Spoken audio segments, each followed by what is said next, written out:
जय मां गंगे। पिछले कुछ दिनों से जो उत्तराखंड में ये उथल पुथल का माहौल चल रहा है मैदानवाद पहाड़वाद को लेकर के, उस पर एक छोटी सी बात मैं कहना चाहूँगा। मैं समझता हूँ अगर आप मेरी पूरी बात सुनेंगे तो समझ में आएगा शायद कि वास्तविकता क्या है और ये विवाद जो है ये कितना अनावश्यक है। ये वीडियो मैं समझता हूँ हर उत्तराखंडी यदि सुन ले तो ये उनको ये भी समझ में आएगा कि हमारे रहनुमा, हमारे जो नेता हैं, हमारे जो जिनको हमने वोट दे करके आगे बढ़ाया है, वो हमारे लिए कितने सीरियस हैं और कितने उपयोगी हैं, कितने नहीं हैं। तो मैं समझता हूँ आप इसे पूरा देखिएगा और जब तक मुझे सब्सक्राइब भी कर दीजिए तो बड़ा अच्छा लगेगा अगर आपने अभी तक नहीं किया है। तो मैं जो बताना चाहता हूँ ये सिर्फ ये कहना चाहता हूँ कि ये जो मुद्दा शुरू हुआ है, इस शुरू होने की जड़ है उत्तराखंड के बनने के साथ ही शुरू हुई थी। लेकिन निश्चित रूप से ये बात सही है कि धीरे धीरे इस मुद्दे को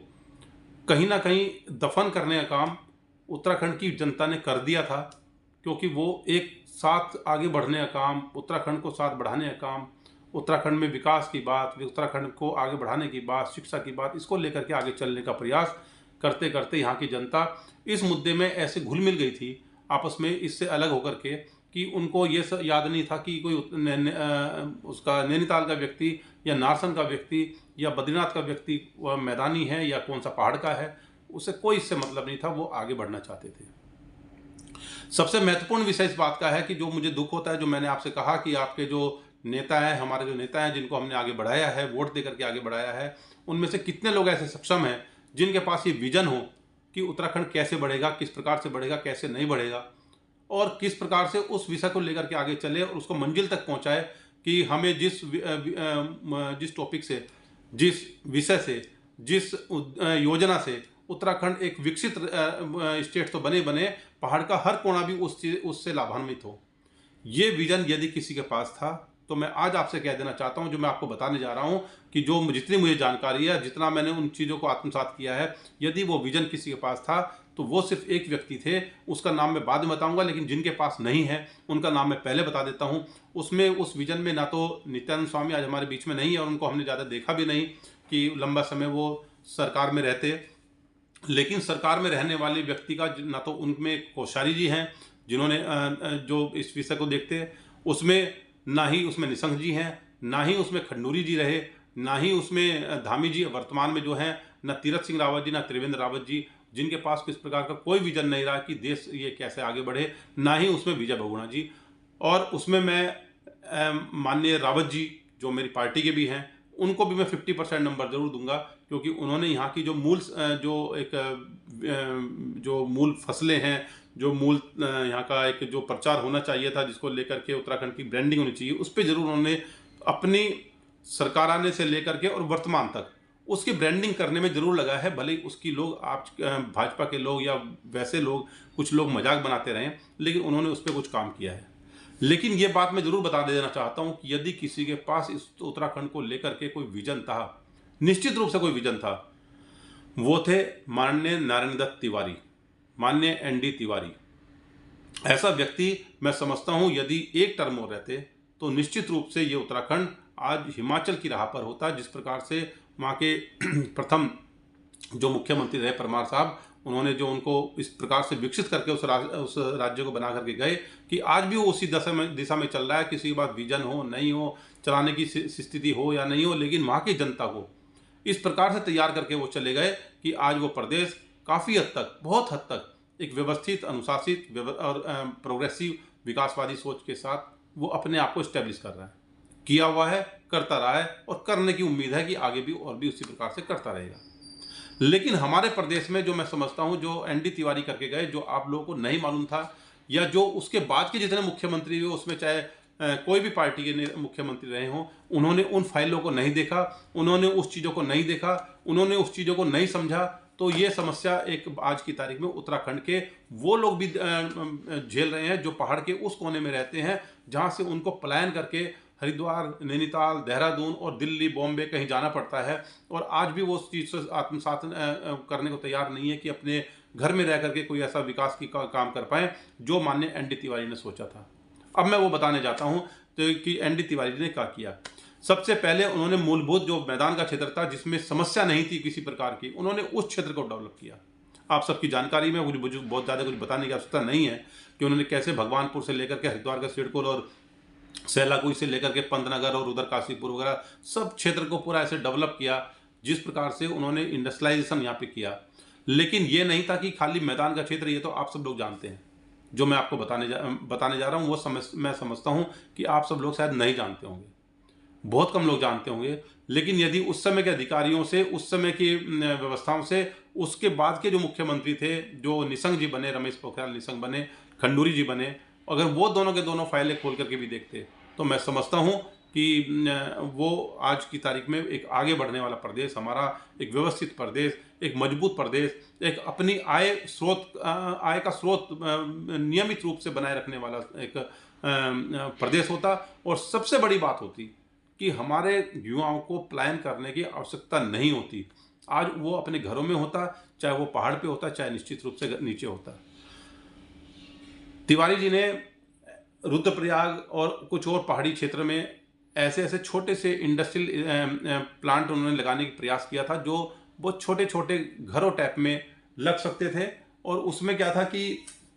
उनका मानना ये था कि ये यहाँ पर कुछ आयुर्वेदिक, मेडिकल और कुछ जो उद्योग धंधे इस प्रकार के, जैसे पूजा पाठ से संबंधित या कोई ऐसे जिसमें पोल्यूशन नहीं हो, मैन्युफैक्चरिंग नहीं हो, लेकिन सिर्फ वहाँ पे एक उसकी जो ग्रामीण क्षेत्र से जिस प्रकार से बनाए जाते हैं वो हैंडमेड टाइप के, और ग्रामीण उद्योग, ग्रामोद्योग की तरह से उसको डेवलप किया जाए, उसकी पैकिंग की जाए, उसको भेजा जाए, वो बेचा जाए वहाँ पे, और उसकी ब्रांडिंग हो। वो बिल्कुल इस प्रकार से ग्रामीण क्षेत्र को विकसित करना चाहते थे। रुद्रप्रयाग में वो इंडस्ट्रियल एक वहाँ पे क्षेत्र डेवलप भी किया गया था, करने का प्रयास भी किया गया था। उसमें एक प्लाट मेरा भी था, एक छोटा सा 250 स्क्वायर फीट का, 250 वर्ग मीटर का, वो मेरा भी था। और मुझे इसलिए याद है कि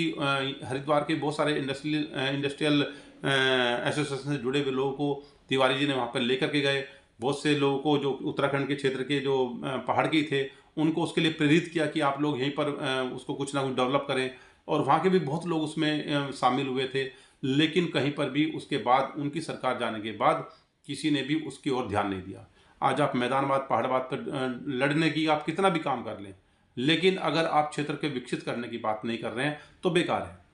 तिवारी जी ने देहरादून में आईटी पार्क की स्थापना की, लेकिन उस आईटी पार्क की स्थापना का उद्देश्य उनका सिर्फ ये नहीं था कि वहीं पर एक बिल्डिंग बना करके और वहीं पर आईटी पार्क डेवलप किया जाए, कि जैसे हैदराबाद में हुआ था और उसके बाद कर्नाटक उसका बहुत बड़ा हब बन गया था विभाजन से पहले, तेलंगाना बनने से पहले। लेकिन उनका उद्देश्य ये था कि धीरे धीरे किसी प्रकार से, चाहे श्रीनगर का क्षेत्र हो, चाहे रुद्रप्रयाग का हो, चाहे कर्णप्रयाग हो, चाहे कुमाऊं में अल्मोड़ा हो, मुनस्यारी हो, कौसानी हो, या उस तरह का बहुत सारा जो अलग अलग एरिया में, ग्रामीण क्षेत्र में, वहाँ पर हम नेटवर्क को डेवलप करेंगे और इंटरनेट डेवलप करके वहाँ पे हम जो आज की तारीख में हमारे कॉल सेंटर हैं, उन कॉल सेंटरों की स्थापना पहाड़ पे करेंगे। और क्योंकि ऑनलाइन सब चीज़ें आज की तारीख में हो रही हैं, जैसे अभी आपने इसमें कोरोना में आपने देखा, वर्क फ्रॉम होम देखा।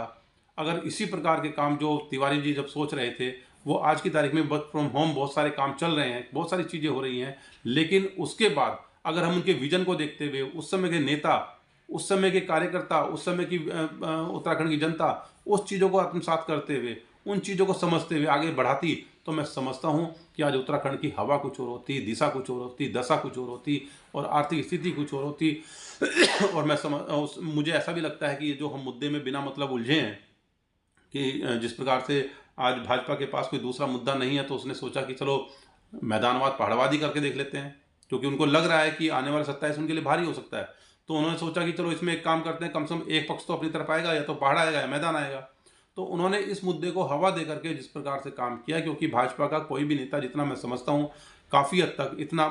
हो सकता है मैं थोड़ा बहुत गलत हो सकता हूँ, लेकिन 100% गलत नहीं होगा, कि भाजपा का कोई भी नेता इस प्रकार का बयान तभी देता है जब उसको कहीं से उसके बारे में इंडिकेशन दिया जाता है कि आपको ये बोलना है, क्योंकि उसका उद्देश्य होता है उनका कुछ ना कुछ। तो ये उद्देश्य वहाँ से जब बनाया गया कि आपको ऐसा बोलना है, तो उसमें कहीं ना कहीं उस दिशा में ये भी सोचना चाहिए था कि हमारे पुराने नेताओं ने हमारे पास क्या दिशा छोड़ी है। हम पुरानी फाइलों को पढ़ लें, अगर आपको काम नहीं आता है, चाहे उसमें विनोद चमोली हो, चाहे उसमें किशोर उपाध्याय हो,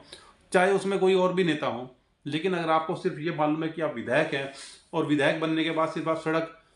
बिजली, पानी, सड़क और नाली इसी बनाने पे अगर आप लगे हुए हैं, तो ये काम तो आपका पार्षद भी कर रहा है, ये काम आपका नगर निगम भी कर रहा है, ये काम आपका मेयर भी कर रहा है, ये काम आपका जिला पंचायत का सदस्य भी कर रहा है, ये काम आपका प्रधान भी कर रहा है। वही काम पे अगर विधायक लगे हुए हैं तो विधायक बनाने का उद्देश्य कहाँ पूरा हुआ? विधायक बनने का उद्देश्य हमारा सिर्फ तब पूरा होता है जब हमारे सामने ये चीज़ें आती हैं कि वहाँ पर स्कूल बने, कॉलेज बने, हॉस्पिटल बने और उनका स्थायित्व बने, तब जा करके हमारे सामने ये चीज़ें आती हैं। तो ये आपको सोचना होगा कि तिवारी जी का विजन क्या था और आज के नेताओं का विजन क्या है, और वो उस विजन पे खरे उतर रहे हैं कि नहीं उतर रहे हैं। उनको इससे आगे सोचना पड़ेगा या नहीं पड़ेगा, और सोचना चाहिए कि नहीं चाहिए। और सबसे बड़ी जिम्मेदारी अब हरिद्वार की पूरे उत्तराखंड की जनता की है कि वो अपने प्रतिनिधियों पर दबाव बनाए कि फालतू के मुद्दे छोड़े और असली मुद्दे पर आए। असली मुद्दे हमारे जो हैं उन मुद्दों पर आप बात करें। इसी के साथ मैं आपको प्रणाम करता हूँ। जय हिंद, जय भारत, जय माँ गंगे।